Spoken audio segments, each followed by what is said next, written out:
શહેર કોંગ્રેસના પ્રમુખ છે લાલભા ગોહિલ હાલમાં ડી ડિવિઝન પોલીસ દ્વારા છે તેને શહેરની બહાર લઈ જતા હોય તેવું લાગી રહ્યું છે। લાલભા ગોહિલને ડી ડિવિઝન પોલીસ છે તેને દ્વારા છે અત્યારે અપહરણના ગુનામાં છે તેની અટકાયત કરવામાં આવી છે અને તેની ધરપકડ કરી લીધી છે તેવું હાલમાં કહેવામાં આવી રહ્યું છે।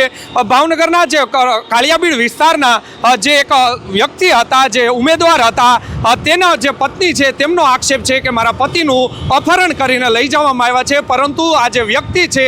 તેમના દ્વારા અમરેલી ખાતે છે તે નિવેદન આપવામાં આવ્યું છે કે મારું કોઈ અપહરણ છે તે કરવામાં નથી આવ્યું અને હું મારી રાજી ખુશી છે તે અહીંયા આવ્યો છું, જેને લઈને છે માહોલ છે હવે ગરમાયો છે। ભાવનગર પોલીસ ઉપર અનેક આક્ષેપ લાગી રહ્યા છે કે ભાવનગર પોલીસ દ્વારા છે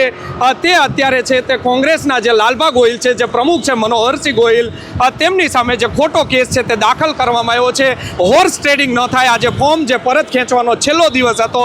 તેને લઈને જે કોંગ્રેસના જે ઉમેદવારો હતા તેમને સેફ જગ્યાએ છે તે મોકલી દેવામાં આવ્યા હતા અને આવી રીતે જે અત્યારે લાલભા જે ગોહિલ છે તેને હવે પોલીસ દ્વારા છે તે બહાર છે તે લઈ જવામાં આવી રહ્યા છે, જેના સીધા દ્રશ્યો તમે જોઈ રહ્યા છો કે ભાવનગરમાં ચૂંટણીનો જે માહોલ હવે જામ્યો છે તેમાં લાલભા ગોહિલને કઈ રીતે લઈ જવામાં આવ્યા છે એ પ્રકારના અહેવાલો છે તે નવજીવન ન્યૂઝ આપને પળે પળના આપતા રહેશે। માટે નવજીવન ન્યૂઝની ચેનલને લાઇક, શેર અને ફોલો કરવાનું ભૂલતા નહીં।